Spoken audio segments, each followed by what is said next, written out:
Hello everyone. I'm just going to make a quick video about something that I thought was really interesting, and it happened a few nights ago and I didn't make a video right then, so I lost the pages and I have to recreate and backtrack. So I'm trying to do that, but it kind of started when I was watching this guy, Bill Donahue. I was listening to him and he's really a fascinating person.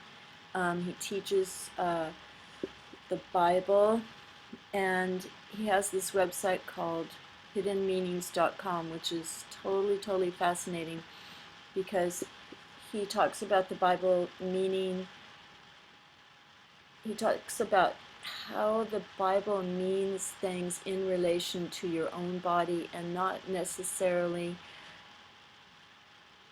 how we have traditionally thought about it. Anyway, he was talking about the chakras, and we do have energy centers in our body. And when you get to the top, the crown, that's number 7. And he said the next one is number 9, which is Christ and God. And you connect with God then. And a long time ago, many years ago, I had a dream about 9s. And in my dream, the whole dream was filled with 9s everywhere, piled all over up against a wall. And then I kept having different experiences with the number 9. So I was wondering, why does it go from 7 to 9? And it doesn't go from 7 to 8. So I think he answered me. I left him a message, he answered me. I forgot what the answer is now, but it's just the way the Greek counting system goes, because every letter has a number, and they didn't have numbers before in ancient times. They just used the letters. So to show you, then I started looking up the Greek letters, and I found this. And so, for example, alpha has a value of 1. Beta has a value of 2. Gamma has a value of, well, let's just look. Gamma has a value of 3. And so on. So we go to 5. Epsilon has a value of 5. Then after epsilon, we go to zeta. And it has a value of 7. And it skips 6. So then I was getting more confused. So I can't remember what happened, but then when I tried to retrace my steps, I found something that's pretty cool. Today I found this. Okay, the ancient Greek number codes. So as you can see, it goes 1, 2, 3, 4, 5, 7, 8, 9. And 9 is a symbol of death because this looks like a skull. So it's fun to study Greek numbers, and they call it gematria or something like that, but it's a bit complicated. Anyway, so I got interested in wondering where 6 is. So you can find 6 here. These are archaic numbers, and so the 6 ended up being here. And it was called Digamma, Digamma, Digamma. There it is. And this had the number 6. Honestly, this cursor is so sensitive, it just clicks on anything. It's a bit maddening. Okay, so it has the number 6. I mean, it has the value of 6, but they don't use it anymore. So St. John, when he was writing in the Bible about, or in the book of Revelation about the number of the beast is 666, it was written like this.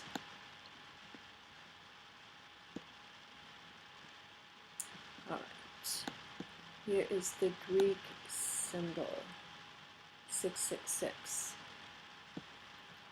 So here's the X, and then these.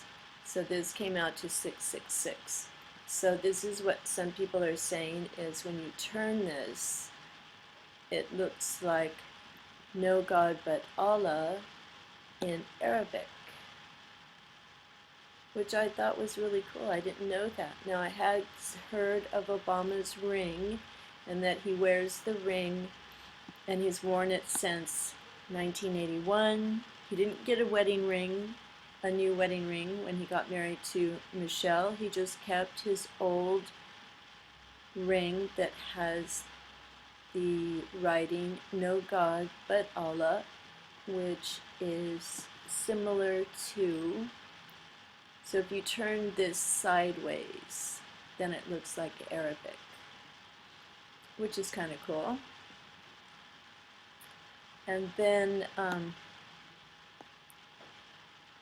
looked around for some other things, and I found this. This down here is, they explain it on here. And this is Behold the Beast. But I didn't know this. So if a Muslim converts to Christianity, confesses that Jesus is the Son of God, oh my gosh, what happened? Okay, there it is. Then it's a sin worse than child rape or cold-blooded mass murder. So interesting, isn't it? So you can look up these things and find. I just, I was surprised. Hadn't connected these things yet. So it was kind of fun to find it on your own or on my own, instead of having someone just teach it to me or show it to me. And so there's a guy named Walid. Okay, this one. He is a Palestinian. Wisdom let him that hath. He's a former Palestinian jihadist who converted to Christianity, and he has some interesting things to say. There's far more Okay, let's let him talk, not him. To me, and I included, Okay, as you stop. know. Okay, here he is. His number is this, and and then you add it up, see if Hillary Clinton means 666, and maybe she's the beast. Maybe it's Gorbachev, so then Gorbachev, and you add 666. Gematria was a process that was used in witchcraft. God is not interested in this Gematria stuff. Okay? So this developed, and then the translation started to put down 666 because they thought it was about the Gematria. But if you look at the Codex Sinaiticus and the different codexes, they don't have 666. They got these symbols. Some even translated these symbols as 616. But it's not. When I first saw the Codex Vaticanus, I was literally shocked because I could read the text. It was Arabic. And as I look at it, it had these, what thought these symbols. This and this in a very kind of circular way, And then you had this symbol. All right? Now this is an Arabic word. can film it and ask an Arab, what is that word? Okay, so you can go and look at that. So you can just see that there are some correlations with the 666 and the Arabic writing.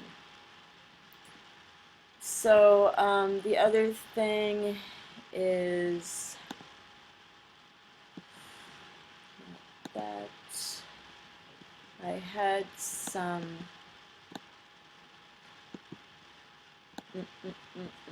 oh, it has disappeared. Okay, wait just 1 second. Um, um, Obama's ring. Obama's ring. So Obama's ring has the symbols. And by the way, I watched another video just a few minutes ago, and it was about how the Benghazi, one guy, his name is James Inhofe, and he said that Benghazi is the biggest cover-up in the history of the United States, bigger than Watergate. That's interesting.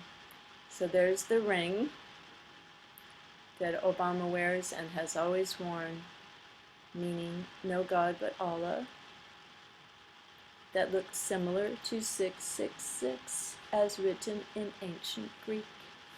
Okay, so the other thing, okay, let me just find that. Please look up Bill Donahue. Fascinating, fascinating. You might, it's really deep and really soul satisfying. So the other thing that I wanted to look up that I had here somewhere but I can't find it is Islam swords, cross swords in Islam. So there's cross swords.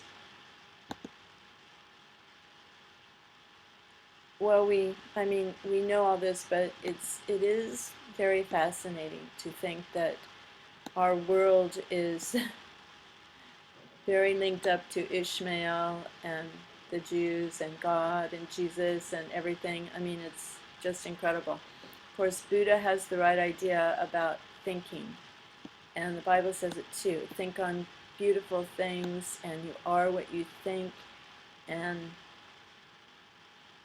as a man thinketh, so he is. So that's important. And I've been watching Mooji also, M-O-O-J-I. And he's a good psychologist. He accidentally said Jesus Christ in sort of a moment of frustration. I was really surprised. So I don't know, I just took that lightly. But he said, why do people give their bad thoughts 5-star service? So we just ignore them, they go away. If they're like guests in the hotel of our mind, ignore them. Just, invite beautiful thoughts, beautiful things, and this is what the Bible says. So I know a lot of people have trouble with depression and everything. Start thinking differently. Start focusing on things that make you feel good and make you feel courageous, things like that. Okay, so here are the swords and the Allah, which really does look like the Greek 666. I think this is it right here, the Greek 666. Okay, goodbye, thank you for watching, and here is Bill Donahue. Tonight we're doing the book of Revelation, so if you want to come on in and join us, we'll get on with it. And we've come to that point of really writing a finale on our study of the book of Revelation, which started, it must be almost 2 years ago. It must be about 2 years that we have been doing the book of Revelation. Isn't that amazing? Studying the book of Revelation for 2 years. So keep an open mind, find out these things for yourself, and decide what you want to believe. God bless everybody, take care, and have a beautiful day or night or whatever it is where you are. Bye for now.